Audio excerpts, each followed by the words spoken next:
Okay, we are back with another video. As you can tell from the title of the video, this one's different now. It's a mental health video. I just came back from a long weekend, a very interesting weekend to say the least. And wow, there is no fucking battery in this shit. Okay, so I think we're back right now, but yeah, to say the least, very interesting weekend that literally just opened up my whole mindset on just being your true self, being that main character in your storyline. Multiple times we would walk around and be around people that are side characters in their own lives, which is sad.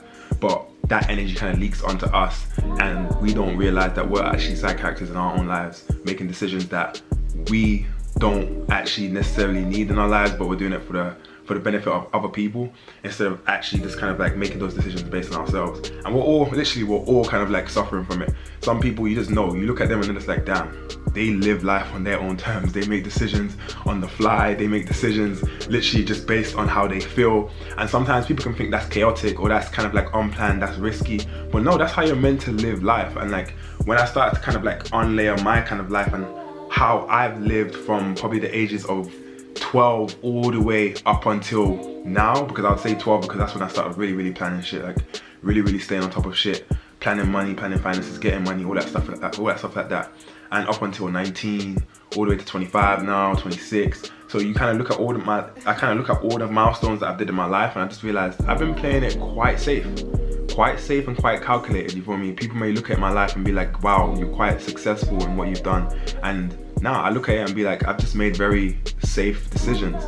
Not to say they were all bad decisions, they were just like very safe decisions. And now that I'm getting into that kind of age where I can now start making decisions without much consequences because I'm kind of like respectable and what's the word? More mature with my decisions. I'm starting to realize, wait, what's the difference between a very smart, mature decision and a decision where that comes from our heart, you understand? What's the decision, what's the riskiness in that? And I'm an adult right now, you feel me? If I make a decision and there's a big consequence on it, I'm expected to kind of handle that consequence. So I already know I'm not gonna make no foolish decisions. But at the same time, I need to start kind of like listening to myself and being like, okay, listen, this is the emotions that you're feeling. Go do what you need to go do in that kind of sense. So basically that's the whole kind of point of this video. We're going to be talking about being a main character. We're going to talk about, is it the imposter syndrome? I don't know if it's the imposter syndrome. I'm going to look that up real quick. One sec. Yes, it is imposter syndrome. Imposter syndrome is loosely defined as doubting your abilities and feelings like it's fraud. It disproportionately affects high achieving people who find it difficult to accept their accomplishments. Many question whether they are deserving of the accolades. So it comes in. It's slightly part to play because I do consider myself someone that's high achieving. And listen, I don't play no games. Listen. So yeah, I can definitely see that. I probably kind of overcame that, but it kind of does leak in here and there. But for me right now, it's literally trying to be my main character, and I've always been a main character. Like when I step into the room, everyone knows I'm a main character. It's dealing with the consequences of having that main character energy, and kind of like noticing the consequences of being that main character and trying not to reside back into that side character, but taking on those consequences and continuing to be that main character.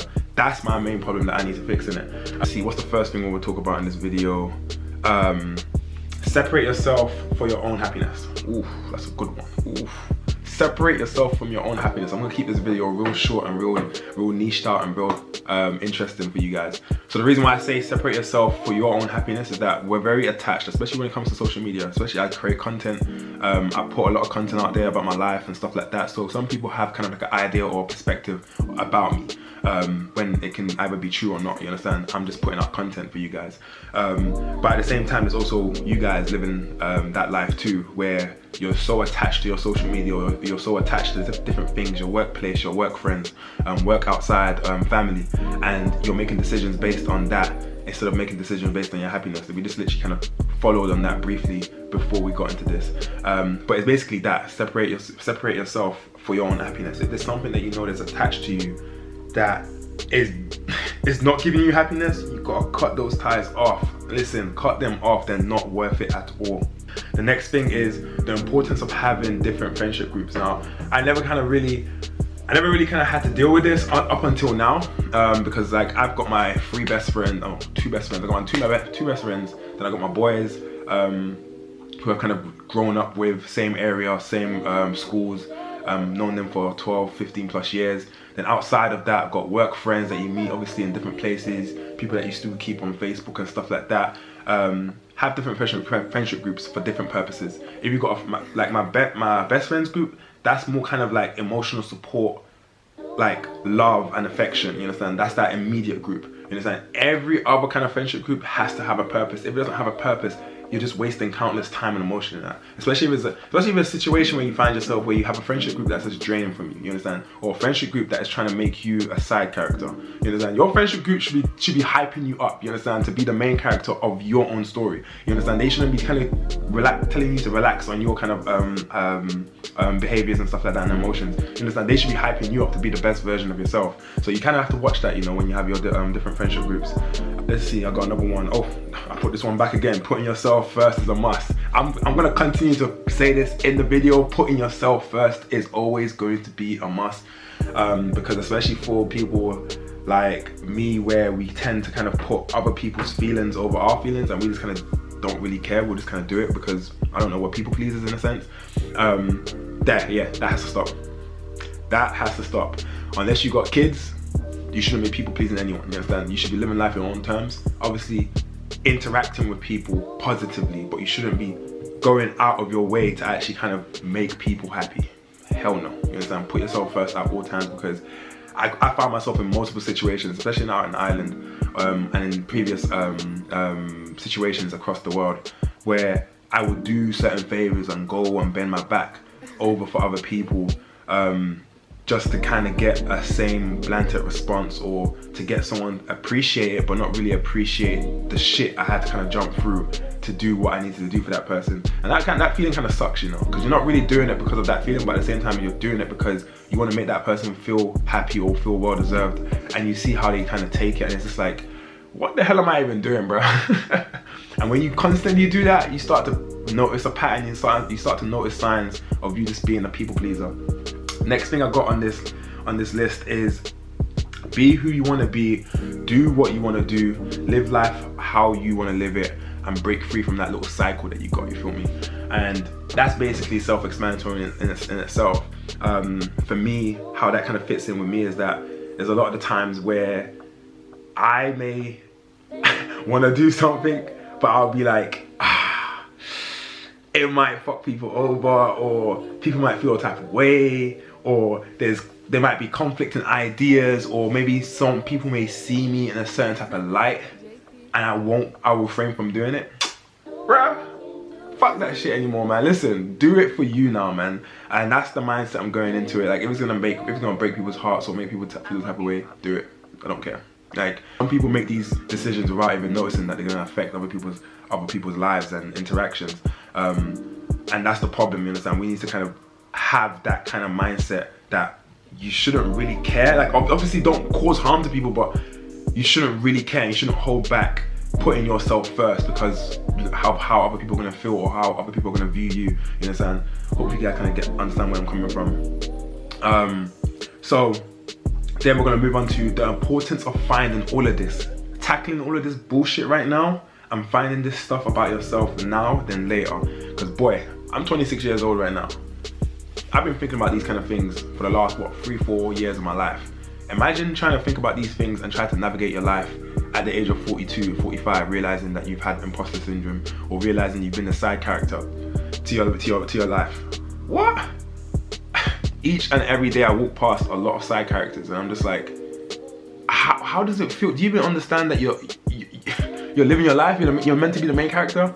Like, I look at people, I'm just like, do you understand you're not the main character of your own story? Like, I could walk into your life right now and just change up everything, bro. Like, do you know how mad that is? You understand that? Imagine being 42, 45 with kids, and you don't even know what the fuck you're doing, bro. You think you're living your life, but you're not even living your life, bro. That reminds me of that bonkers song that I heard yesterday night. Some people think I'm bonkers, but I just think I'm free. Bro, listen. Next one.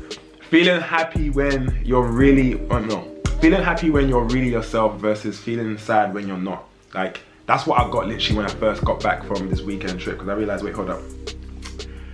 I have to go back to responsibilities, I have to go back to obligations, which is fine, I can take that. But what also comes with that is me making those safe decisions, me residing back to that behavior and that norms that I'm used to, and that kind of made me a lot more sad. And for people that would be from the outside, people would be looking at that being like, nah, you're just responsible, you're taking care of business. But for me, it's like, nah, that's what I always do. You understand? The E that you don't know does things. You understand? He's the main character. He just lives life. You understand? And the fact that I won't be able to do that, or I'm telling myself that I won't be able to do that, is a red flag. You understand? So I got on this camera right now. I said, boy, you better fix up right now. Fix up right now. We are not reverting back into our old selves. We're gonna be making decisions on the fly right now. You know, where we're trying to live our life. So that feeling of sadness has kind of gone away now.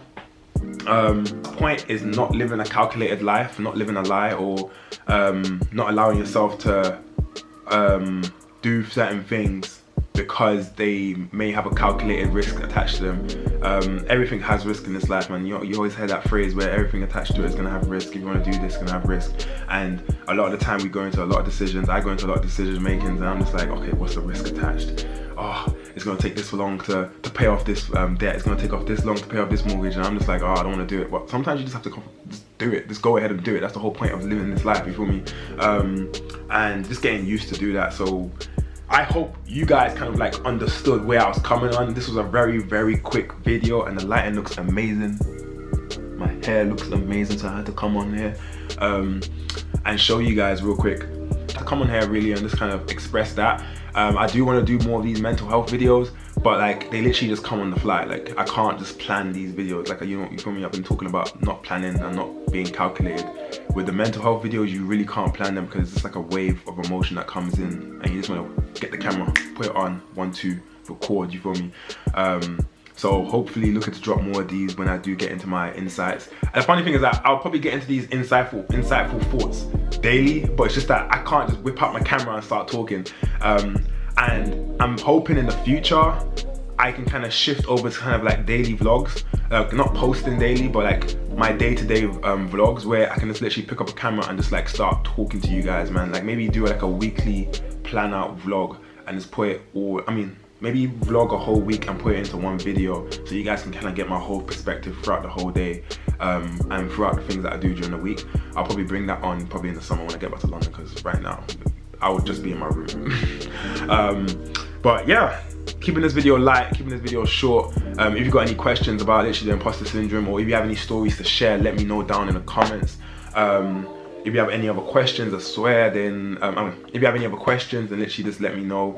I'll probably make a video about that. This video is just on the fly, but I think it's my second video or third mental health video. I think men's mental health is coming up in June or May, one of those months. So perfect timing for this video to go up. I will drop more videos on mental health as I get more comfortable just kind of speaking up on camera, because it is a kind of a different video from a lock video or a vlog video. And if you're a vlogger or someone that does YouTube, you kind of understand. It's kind of hard to plan these videos or just literally do these videos on the fly and hope that the reception is good. But yeah, thank you guys to blowing up that video, my lock video, 1 day to 1 year video. I'm still getting pictures and videos right now. I think we've got a decent number right now. We've got about 12 plus now, and these are pictures and videos, so it's going to be quite a long editing process. I literally wanted to drop this video today because that's just how I felt today. You guys, I am still in the process of processing that video for you guys, so I'll have that up hopefully this week. This week has been busy, honestly, but we'll see, probably next week Sunday, or whenever I get time to kind of put the video together. But you will get it. But I want to shout out to you guys. You guys hit 10K on that video, which is amazing. I'm just like, damn, like this is crazy. So I'm gonna definitely continue to drop more lock content for you guys, especially when I get back to London, boy. I'm thinking to do a lot more videos. Oh, is that lint? Is that lint in my hair? Listen, when you're on camera and the light shines, anything that reflects off it, you just want to take an extra look at it and be like, is that lint? Where I need a detox for my fucking locks. Okay, let me get off the camera. I'm gonna catch you guys in the next video. Subscribe down below, man. Peace.